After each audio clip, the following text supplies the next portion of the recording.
What's up? It's Coach Ben from WODprep, and in this quick video, I'm going to teach you 5 steps to learn kipping pull-ups.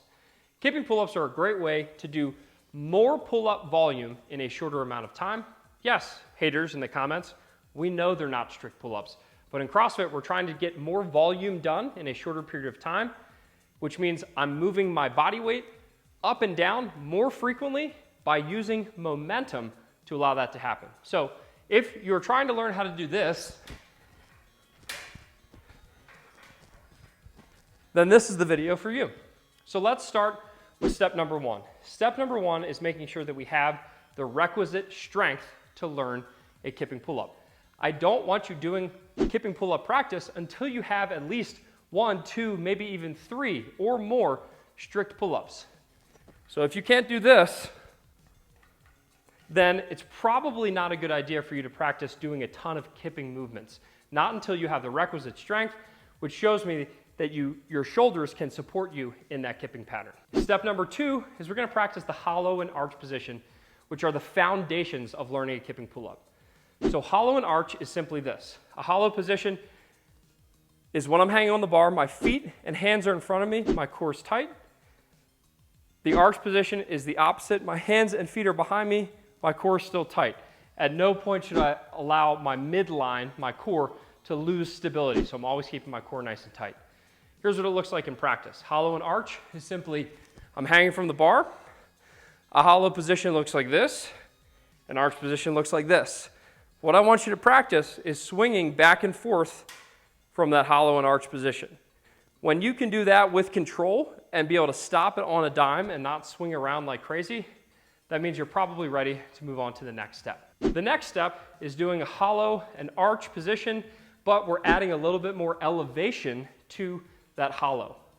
So to start our kipping pull-up, it's important that we lever our shoulders as much as possible. Ideally, I mean, heck, if you can get the pull-up bar all the way to here, then you're in a really good spot to do a chin over bar pull-up because you barely have to kip, but most people can't do that. So what we're going to practice here is simply getting a little bit more elevation on that hollow part of the movement by activating our lats. So these muscles right here, I'm actively pulling down on the bar, and that's going to help me get more elevation in that hollow position. So here's what it looks like.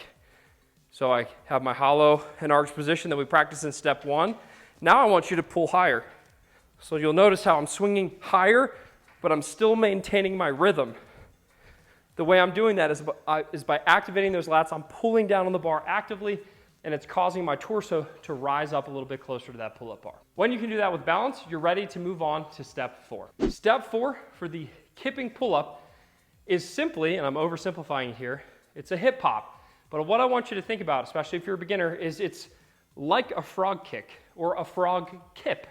So you've probably seen when people try to do pull-ups, they go like this, and they can get their chin above the bar. That frog kick actually can be a little bit helpful when we're learning kipping pull-ups. We don't want it to look quite like that, but the idea of kicking our feet down to get hip activation to rise us up in the air, that's exactly what we want. So what we're going to do now is at the apex, at the top of that backswing, after we've elevated, okay, so after we've gotten to this lever position, what I want you to think about is just a little mini frog kick or a frog kip, whatever you want to say.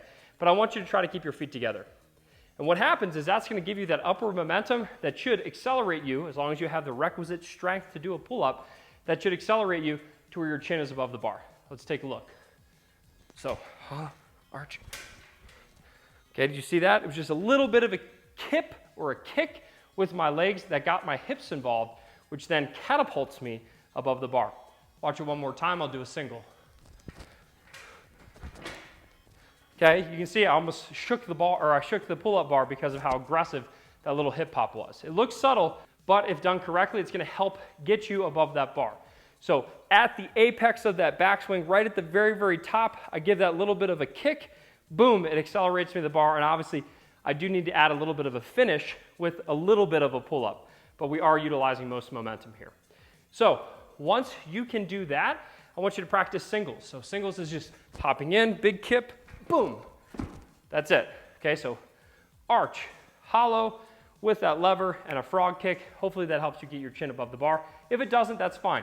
Even if your chin's getting most of the way up, that's a good starting place and we'll work from there. But if you can get your chin above the bar and you've successfully done a kipping pull-up, congratulations. Let's move on to the final step, and that's stringing multiple together. So what we need to do is once we get our chin above the bar, the next step is to put us in position for the next rep. Oftentimes people do this, and then they fall straight down and they have no momentum. See how I'm not moving? We actually want to create and generate momentum into the second rep. So the way that we do that is that as soon as we get our chin above the bar, I want you to actively push it away.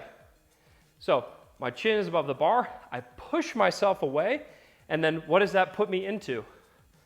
It puts me into that lever hollow body position. So I push away from the pull-up bar as soon as I get it to my chin, and now I'm in this good hollow position where I can swing into an aggressive arch and repeat the same cycle. Here's what it looks like. Push away, push away, push away. Hopefully you can see that. When I get to the top, I actively push away and it sets me up for the next rep.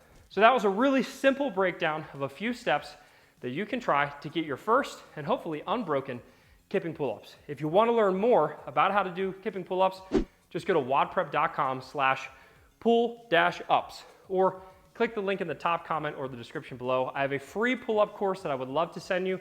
All you have to do is enter your name and email. I'll send you that completely free, and I'll see you in next week's video. Peace. Because you're just flopping. You're a fish. Are you a marine mammal? Is that what you are? Now that he's gone, I might as well, you know, see what it's like.